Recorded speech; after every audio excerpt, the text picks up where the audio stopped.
So, not only in this season have we had drama and some excitement on the track, but we have also had a lot of drama and talks happening outside in the F1 2024 season. And a lot of this is being centered around driver changes. Now, going into 2025, the only two real teams that we know for 100% are going to have the same two drivers are Ferrari and McLaren. Now, for everyone else, it's a bit of a question. But in this video, I'm going to be talking about who's going to be in that second driver seat for both Red Bull and Mercedes. So let's get straight into it. Now, I'm going to start off with Red Bull, as of course Perez is still with the team, so that seat technically isn't open. However, if Perez's pace starts to drop off, we could see a driver change. Now, for both teams, I'm going to start off with the least likely driver to change going forward to the most likely. So first up, I have put Liam Lawson. Now, not because he's a bad driver, but just because it's a bit too much of a jump to go from having no seat in F1 to straight to Red Bull. Now, I know there was a lot of people saying that he deserved that Red Bull seat. However, I have to disagree. I 100% think he'll be on the F1 grid next season. However, that will be with VCARB, not with the actual Red Bull team. So that's basically all I have to say on Lawson. He could be getting that Red Bull seat. However, this could be in the next few years, but not 2025. Now, the next driver on the list is Alex Albon. Now, at the minute, he's at Williams, which he has even said he really likes being there. However, it is a low mid-table team. Now, the issue is he has had ties with Red Bull before. He's been in that Red Bull second seat before, and he hasn't performed. Now, I do believe he's a much better driver than he was back when he was in that Red Bull seat. However, he's been pretty specific about not really wanting to go back into that seat. So I just can't see Red Bull being able to push him back in. And also when there's other drivers out there, I just don't think Red Bull are going to want to go back to someone like Alex Albon when they've tried him and it hasn't worked out. The next driver on the list is Daniel Ricciardo. And for me, if you had told me this 3-4 months ago, I would have been like, okay, it's him or Tsunoda. We'll see who delivers more. And now there's as much chance as me getting that Red Bull seat than there is Ricciardo getting that seat. I mean, Jesus, there's more chance that he doesn't have a seat for 2025. He's just not been performing very well. Of course, he crashed out in Japan. Whose fault did you think it was? I just think it was a racing incident.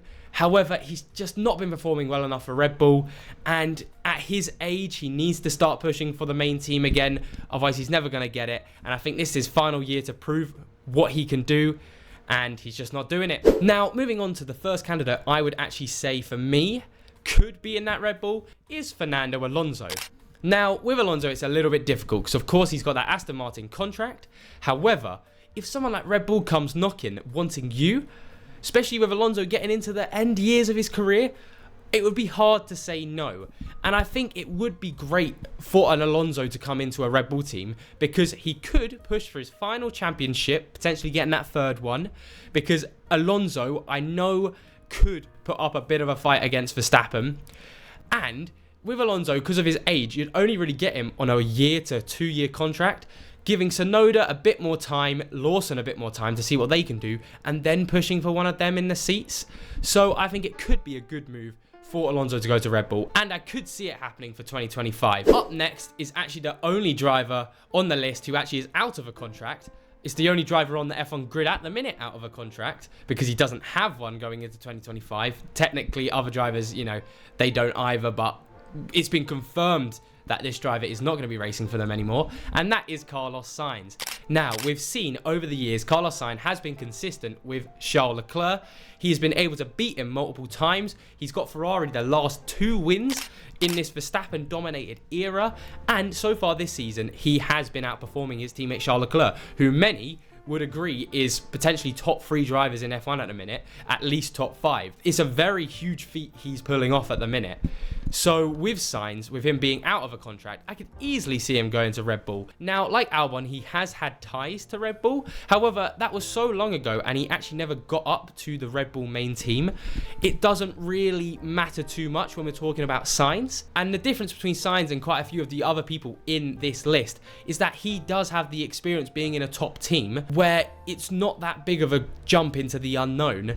We know he's performed well at Ferrari, so he'll probably perform well at Red Bull. Maybe maybe not as good as Verstappen, but he'll definitely be getting those 1-2s, which Perez hasn't really been doing last season as well as he should have. However, the only issue with Sainz going to Red Bull is he does have ties to Audi, and if Red Bull only could get him for 1 year before he goes to Audi, I don't think Red Bull would go for that. However, to contradict that, if Red Bull did go for Sainz, I could easily see him saying no to Audi because it's Red Bull. It's a huge drive, and you know you'd be fighting for the championship, so it'd be hard to say no to Red Bull. Going into these final two, I think these two are the most likely to get the seat, and we'll start off with Yuki Tsunoda. Of course, he's been smashing it this season with VCARB. Of course, he's the only driver with VCARB to have scored points. He scored points in Japan, his home Grand Prix, and I just think Tsunoda's ready now. If Tsunoda doesn't go to Red Bull in 2025, he should be looking elsewhere. Potentially Mercedes, potentially Aston Martin. He should be looking elsewhere for a seat, because if it's not going to happen in 2025, I don't think it's going to happen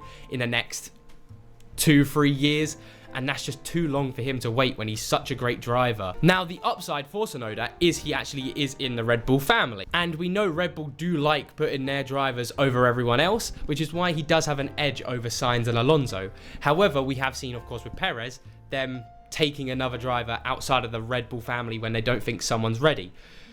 But for me, Tsunoda's ready. If a certain someone does get dropped, I really do think it will be Tsunoda. He's just such a great talent, and they will lose him if they don't give him that seat. Finally, we've got Sergio Perez, who actually is still in the seat at the minute. I think for me, at the minute, he's doing enough to keep that seat in 2024. He's only had one race so far where he hasn't come second, and that was in Australia. That was a bit of a weird race as well, because he had a penalty, and he actually did qualify third, which was good, and I don't think we would have seen him anywhere below third place behind the Ferraris if he hadn't have got behind the McLarens because of his penalty. But we've just got to remember, after round 6 in Miami, where he got that second place to Verstappen last season, that's where his pace started to drop off, and he only got 2 more second places in 2023. And if he has that same career path for the 2024 season, it could be an issue, and I could easily see him being dropped for Tsunoda, Sainz, or Alonso. But that has to happen for anything to change at Red Bull. But now we get on to the really interesting one, which is Mercedes, because there actually is an open seat there. Now, again, we'll start off with the least likely to the most likely. However, I will say the top 3, I really can't pick who I've got first place because they're really close. However, we'll start off with the least likely, who is Vesti. Of course, he was in F2 in 2023, coming runner-up to Porsche. However, he's 22. He is a Mercedes young driver, but it's such a leap into the unknown. I doubt Mercedes would want to do that as like a big constructor. However, I could see Vesti on the F1 grid next season, but not for Mercedes. And similar to Kimi Antonelli. Again, he's only 9th at the minute. He's not having the best F2 season so far. However, if he picks up the pace, gets top 5, I could easily see him pushing for a potential Williams seat in F1.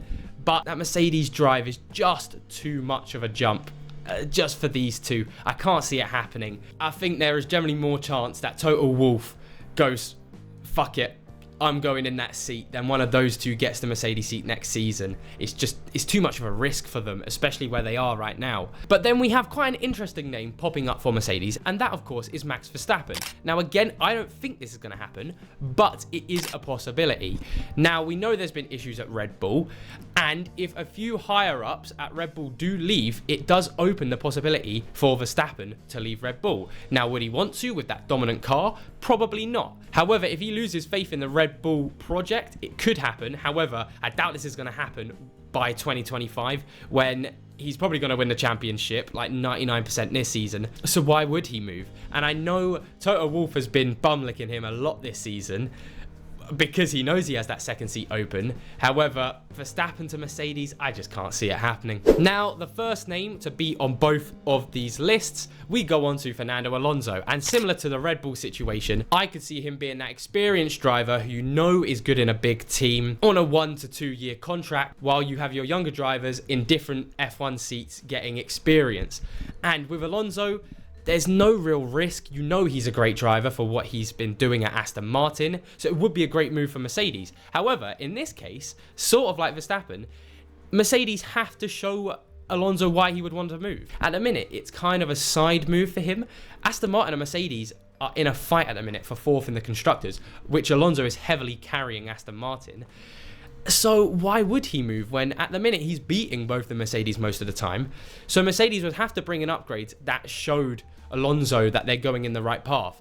So I really do think it's sort of an issue where Mercedes need to get their shit together, and then we could see Alonso at Mercedes. But again, I think out of all of the drivers I've just mentioned, 100% he's the more likely of them all so far. And then we get to the final 3 drivers that Mercedes could bring in. And I haven't put an order on these last 3 because I generally think any of those 3 could get it. So we'll start off with Esteban Ocon. Of course, his contract is ending with Alpine very soon, and he's had ties with Mercedes. Toto Wolff loves Esteban Ocon, and I have to agree, Esteban Ocon has been driving very good in that Alpine. The Alpine is a terrible car, some would say a tractor. However, what he's been doing this season, especially 13th in Japan in qualifying, was insane. Ocon does have the pace for a big team. Again, it's a bit of an unknown because he's never really been in a big team. But with the Mercedes ties, plus Ocon being a good driver, could very easily see this happening. However, the other 2 I could see just as much, and we'll talk about Alex Albon next. Now, the reason for this is, first of all, George Russell and Alex Albon as a pairing, you wouldn't have issues with this driver pairing. They're basically best friends. So you don't have any issues with the drivers, and that's an issue with Ocon because Ocon's never really had a good relationship with one of his teammates. And Albon's shown, since he's been in that Williams, how amazing he is with some standout drives. I mean, he's been sensational, getting Williams basically all of their points, bar 1 from Logan Sargent when Hamilton and Leclerc both got disqualified. And the other thing is, it's sad to say about Williams, considering their history and how much of a great team they should be in F1, but for the last decade or so, they've just been a feeder team to Mercedes. They've obviously had Rosberg coming in from Williams to Mercedes, then we had Bottas coming in from Williams to Mercedes, and now we've had George Russell. So there's that link again where Williams to Mercedes drivers, they've obviously got the same engines, they have the links to Williams, so I could easily see Albon being an option purely for being in that Williams seat and performing well. Then, of course, the final option that Mercedes have, I believe, is Carlos Sainz. Again, a great driver, great in a good team, experienced, he'd be great for Mercedes. Again, it's just them showing him what they can do, because I do think it's a bit different to Red Bull, where if Red Bull offered you a contract, you would say no to Audi. However, if Mercedes offered you a contract, you would think about it, because Mercedes isn't in the position they want to be, so it's not as much of a risk to go screw it. I'll go to Sauber, wait 1 year, see what Audi's saying, and then if they're not good, try something else. They will have to impress Sainz, but again, Mercedes would love to have Sainz in their team. There's been rumours that they've been talking about contracts with Sainz. However, until there's proof, I will not be saying that's true. But it's interesting. There's so many drivers that could be for Mercedes, especially Sainz, Albon, and Ocon. I mean, it's just crazy that silly season's already started. And of course, I haven't even spoken about any of the other teams, because who goes to Mercedes and Red Bull will have implications to the rest of the grid. And I will make a whole separate video on this later on. But anyway, who do you guys think will be in the Red Bull second seat and the Mercedes second seats? Comment down below if I've missed anyone out who could be getting that seat.